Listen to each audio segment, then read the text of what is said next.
Ladies and gentlemen, please welcome Tesla's CEO, founder, Elon Musk.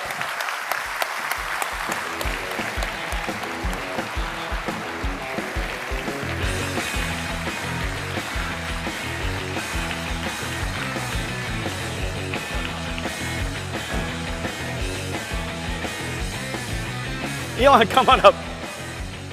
I've never seen anybody walk this slow. How are you? Good, how are you? Welcome, welcome. Guys, Elon Musk. Here, hi. Now, we made it a point not to rehearse anything, and so I just want to as a reminder, you're my last thing. Okay. Okay. Could you not ruin the whole thing? All right. All right. So remember now. Speaking of that, I think everybody would like to, before we get into all of the good stuff. Okay. And they want to go directly to the juicy stuff. Okay. Okay. And the juicy stuff is this. Look, you were quoted as saying that artificial intelligence is more dangerous than nuclear weapons. And I said potentially. and well, it goes on. It goes on. And it does go on. You say that it's like summoning the demon. Could be. How do you rationalize that conflict between artificial intelligence, of course, deep learning that obviously is going to be very important to self-driving cars? How do you think through that? Well, I don't think we have to worry about autonomous cars because that's sort of like a narrow form of AI. And it's not something that I think is very difficult, actually. I think to do autonomous driving to a degree that's much safer than a person is much easier than people think. Yeah, right. I think it's going to just become normal. Like it'll be like an elevator. Like they used to have elevator operators, and then we developed some simple circuitry to have elevators just automatically come to the floor that you're at, and you can just press the button. Nobody needs to operate the elevator. The car is just going to be like that. And the elevators these days are even smart. I mean, it knows where to position an elevator, so that if you were to need an elevator, it's pretty close to you. Cars in the future will be pretty smart about that too. Yeah, you'll be able to tell your car, like, take me home, go here, go there, anything, and it'll just do it. Now at an order of magnitude safer than a person. And in fact, in the distant future, I think it's probably going to be people may outlaw driving cars because it's too dangerous. Like you can't have a person driving a 2-ton death machine. Now, if we have the right type of intelligence in a car, we also don't have to make the cars that heavy. I would think. Cars are getting heavier and heavier, and it's got more and more stuff in it because it needs to survive all these incredible collisions and things like that. I wonder if we were to design cars that just simply don't collide as much. I wonder if we could relax on some of those laws and make cars more fuel efficient and lighter and better to drive. You could definitely do that. If you could count on not having an accident, then you can get rid of a huge amount of the crash structure and the airbags.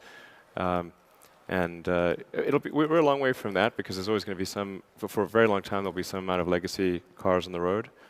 And I think it is important to just appreciate the size of the automotive industrial base. Like, it's not as though like when somebody makes an autonomous car that suddenly all the cars will be autonomous. It's like there's 2 billion of them. Okay, so the total number of cars and trucks on the road is 2 billion and climbing. The capacity of car and truck production is about 100 million a year.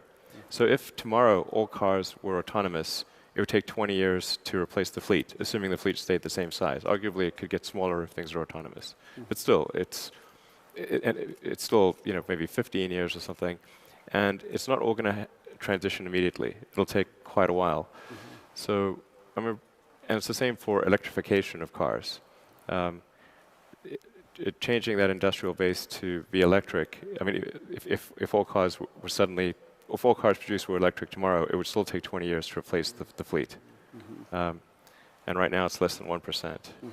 So now you mentioned just now about self-driving cars being easier than people think.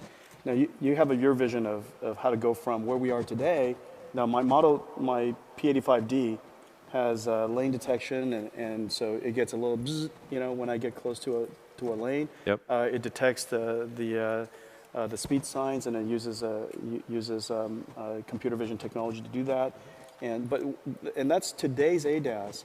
What is your roadmap? How is that different than other people's roadmap? How do you think about how to get to self-driving cars? Yeah, well, you kind of need the hardware foundation, the sort of sensor and computing foundation, and then you can keep uploading new software. At least you can with a Tesla because it's always connected.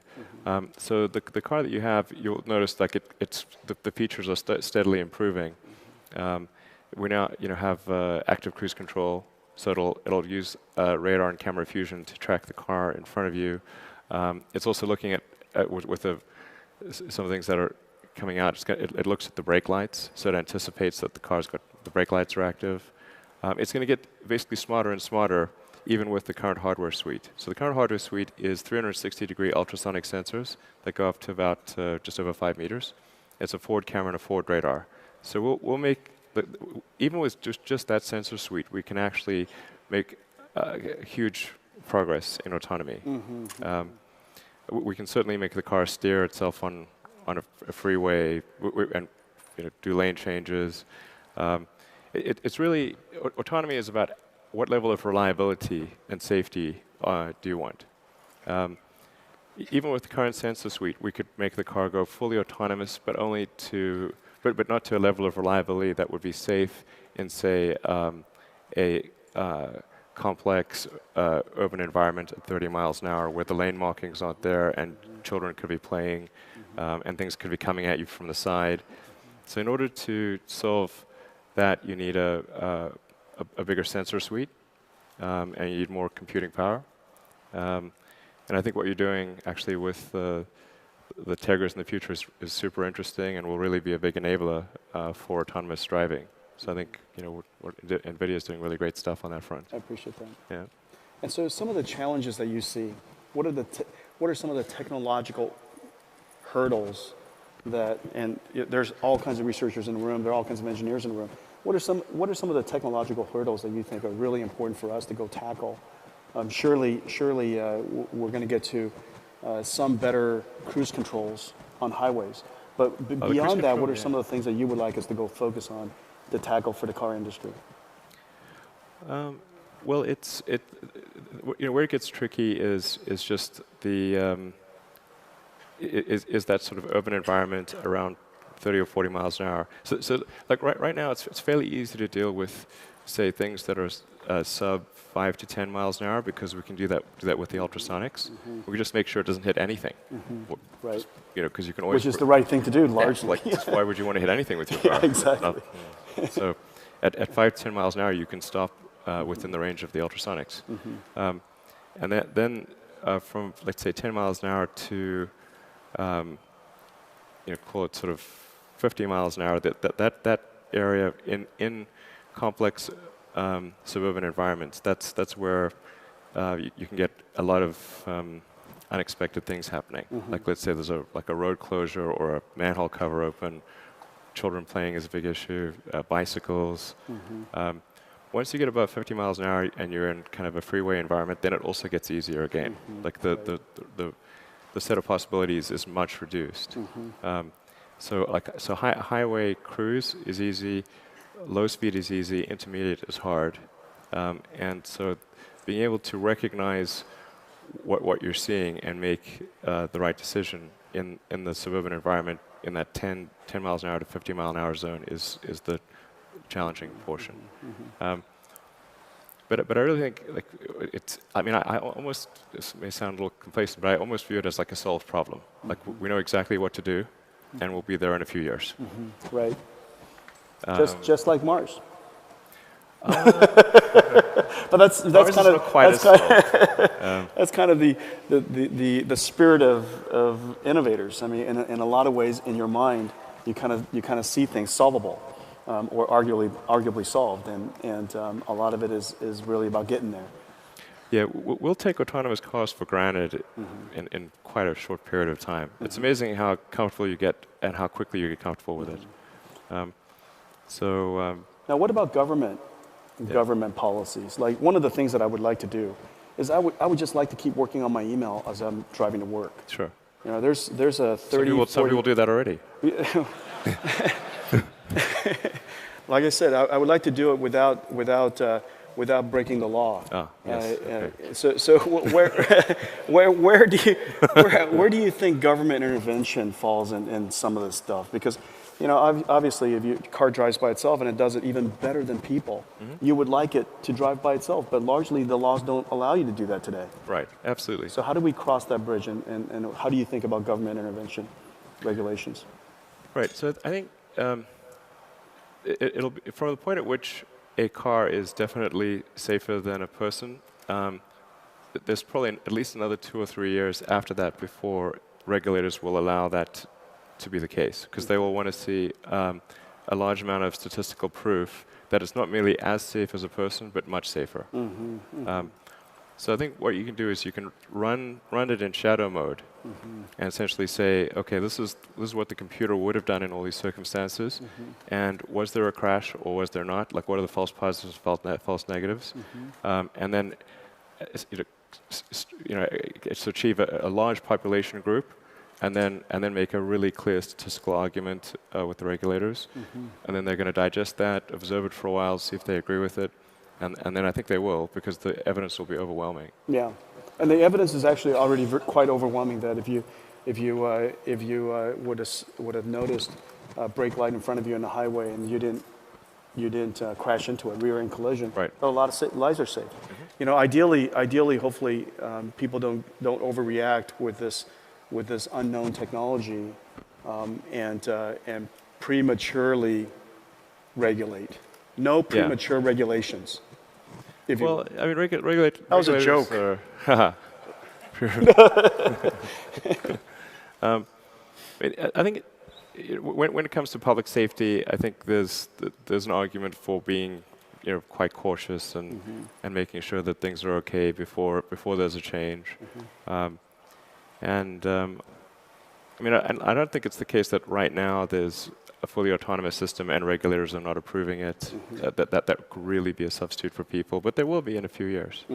Now, as we get more computerized technology into these cars, and this car becomes really a software-defined car. I mean, a lot of your engineers are software engineers. I mean, that's one of the great things about Tesla. You guys, right here in Silicon Valley, you're rich with software engineers, and you've that computer sensibility about architecting a computer properly, designing the software properly, designing the software for many generations of cars so it refines and gets better and better. And it has been getting better. I mean, the software from the first time you sent me my Tesla to the now, it's just like it's unrecognizable software. Right. Big improvements. I mean, that's why the first thing we try to do is establish the hardware platform, make sure that we have the sensors and compute power. And so we do that first, even though the software is only taking advantage of a small percentage of the sensors and compute power. And then we do continuous updates to make the car more and more capable. And we're going to see a lot of that happen later this year. If I didn't have an announcement on Thursday morning, I would be saying a lot more. But yeah. The audience doesn't understand why they have to wait until Thursday morning. You tweeted it already. You're announcing you're going to do an OTA. What kind of announcement is that? I'm going to do an OTA on Thursday. That's like a new product announcement these days. It's just that, it's just saying that there's going to be a call on Thursday morning, and I'll describe what's going to be in version 6.2 for anyone who's interested. That's so awesome, though. I'm interested. I get excited every time I get an OTA. And it's, one of the things that was really interesting is, in the beginning, when we first built the first Tesla together, the Tegra in it, we thought was more than enough. And recently you said, can we just squeeze more performance out of that platform? And it just happened in literally 2 years. Several versions of your software updates, all of a sudden the computing platform is not powerful enough. Right. And it's because you want to add more features, and a lot of features these days are based on software. True. Yeah. And so one last question, and it has to do with, I guess, something that a lot of people are very concerned about, which is your car becomes a software platform, and software platforms get hacked.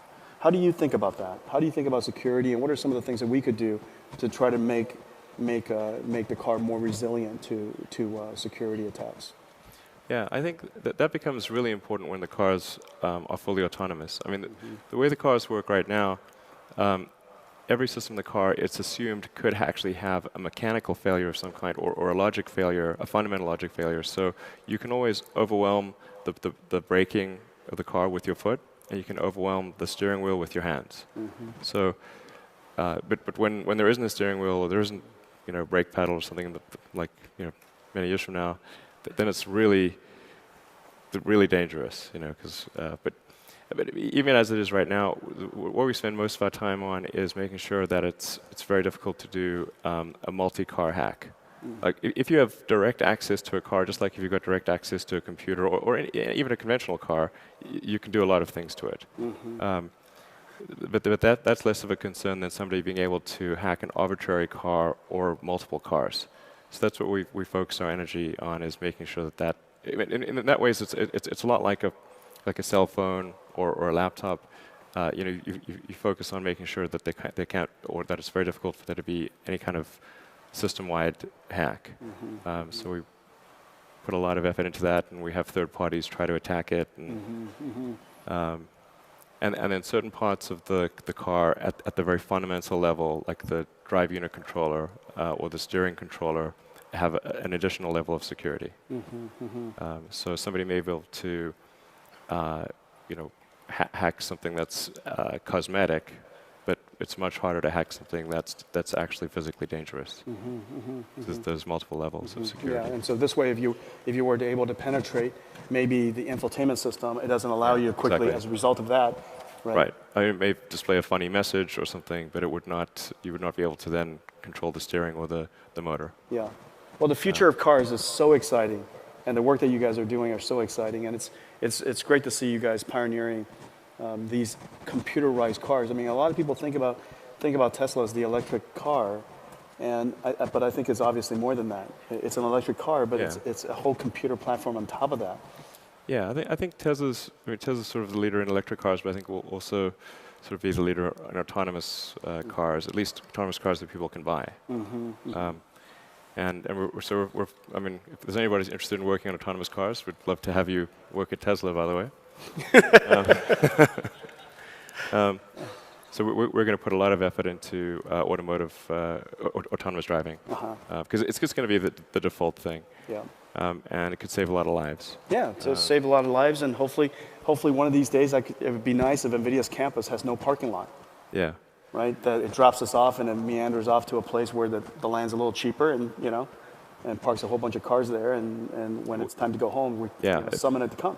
It will be extremely transformative, that's for sure. But yeah, I mean, when it comes to AI, I'm not really worried about sort of narrow AI like autonomous cars or like a smart air conditioning unit at the house or something. It's more like sort of the deep intelligence stuff that is where we need to be cautious.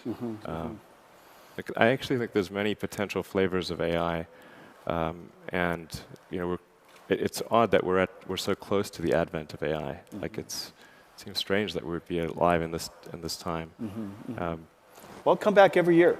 Come back every year, and you'll see the work that this group is going to do. I mean, there's so much deep learning work being done here. You have a lot of engineers here as well, and it's fantastic to see the whole community focused on advancing this field. And along the way, we're going to spin off a whole bunch of new capabilities, as you know, that's going to make cars just safer and more fun to drive, long before we have to get to essentially a self-driving car. Right. There's going to be a lot of versions along the way that's just going to bring joy to a lot of people. Yeah, absolutely. I just hope there's something left for us humans to do. Well, I'm not going to let go of my steering wheel. I've got mine on the craziness mode and the sport steering mode. Is that the way you have it?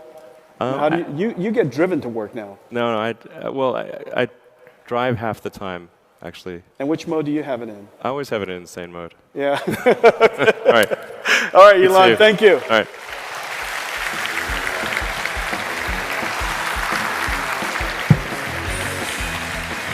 The engineer of engineers, Elon Musk.